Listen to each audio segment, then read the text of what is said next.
Brian Sayre. And I'm Ross Carr. This is October 2nd, 2009.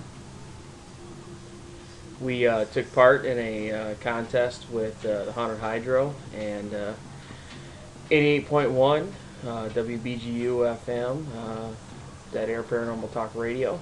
They're part of a contest in which the winners got locked inside the Hydro with us for the night. The Haunted Hydro is located in Fremont. It's one of the top haunted attractions in the state. Crazy Bob works hard on it every year.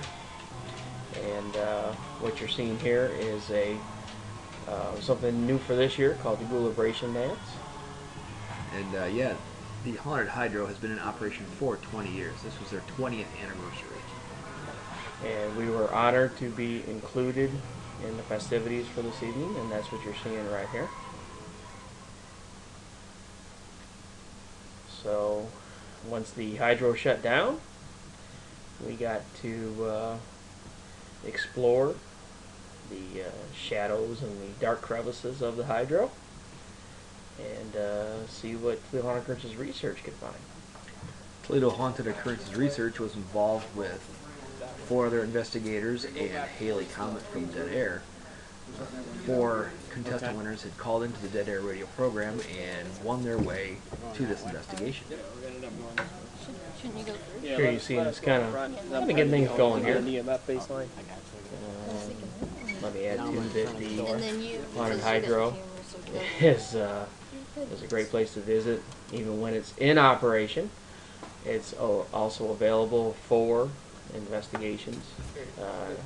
Please go to the website and you can find out more information about that.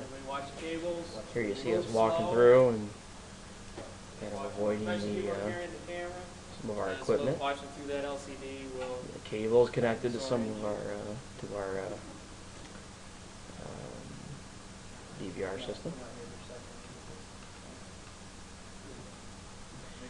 Right here is one of the early experiences we had in the evening, in which we heard a sound that Ross and I actually interpreted as 2 different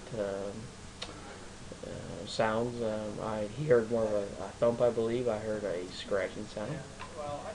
Yeah, it was strange. It came from back over our shoulders. What was interesting is that we weren't the only ones to hear it. Jeff George, our guide, our historical guide for the evening, had also heard it along with a few of the other contest winners.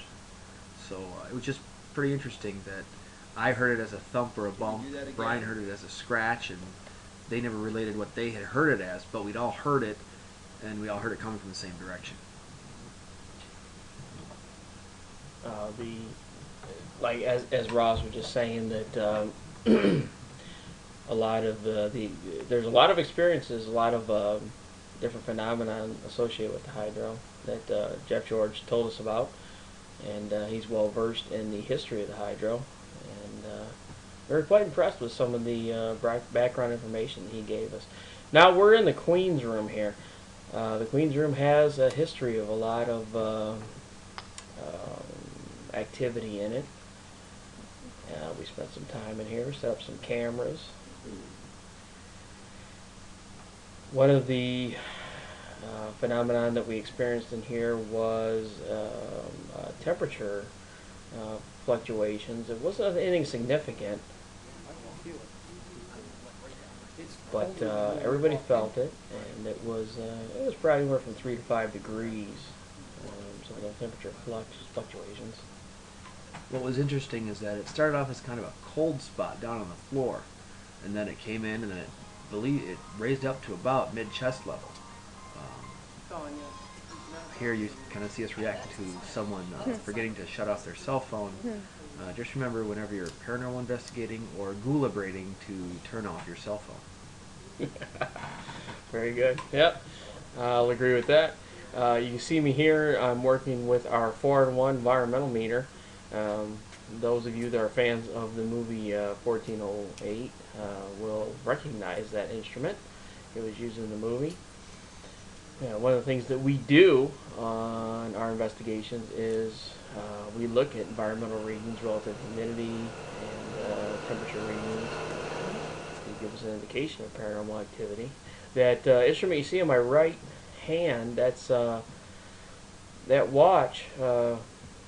That's a watch that gives us an idea of barometric pressure and temperature. It even gives us elevation.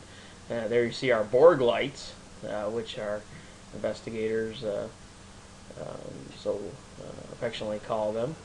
They give us the opportunity to see what we're doing, but they don't illuminate the environment to the point where they interfere with our cameras. What you're seeing here is that this is, in the scene before we were on the floor, and that's where we felt a cold spot come in. Right now, this is the spot where we're actually seeing a temperature increase. We saw an overall increase of between, on an average of about 6 degrees. Not anything really, blatantly serious, but it was just enough to get us to wonder that, we had been in the room for a while, and yet we had this isolated temperature reading that just kept going up gradually, bit by bit, over the span of about 15 or 20 minutes, but it went up 6 degrees, which we thought was rather interesting. You see us too using the Sperry electromagnetic field detectors. That's something that we're slowly phasing out in favor of the natural tri-field meters.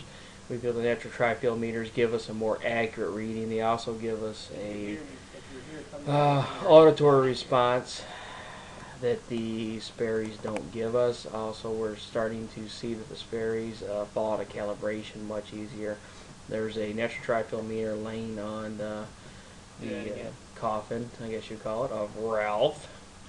And right there too is laying next to the natural tri-field meter, one of our new voice recorders. It's one of our new toys. This thing's amazing, and you won't believe the sounds it can pick up. Just for reference, not that we'll be paying to say or endorse this, but we do highly endorse using Olympus digital voice recorders. We've heard evidence off of Sony, we've heard evidence off of Olympus, and Olympus, even the less expensive Olympus meters, are very, very good. Here we're seeing Brian use the Sperry along with, I believe he had 4-in-1 and the natural tri-field. Got some rather interesting readings around Ralph. There's talk that the skeleton itself is haunted, or possibly with the spirit of who Ralph was in real life.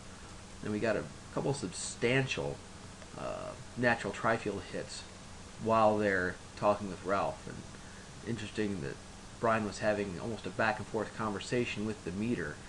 We're not saying that that was Ralph responding to him, but it was just really interesting coincidence. I want to go back. Here you're seeing something happen where the ear lights, this green glows that you were seeing earlier, You're changing the light was one of the things that fading. We're around Ralph.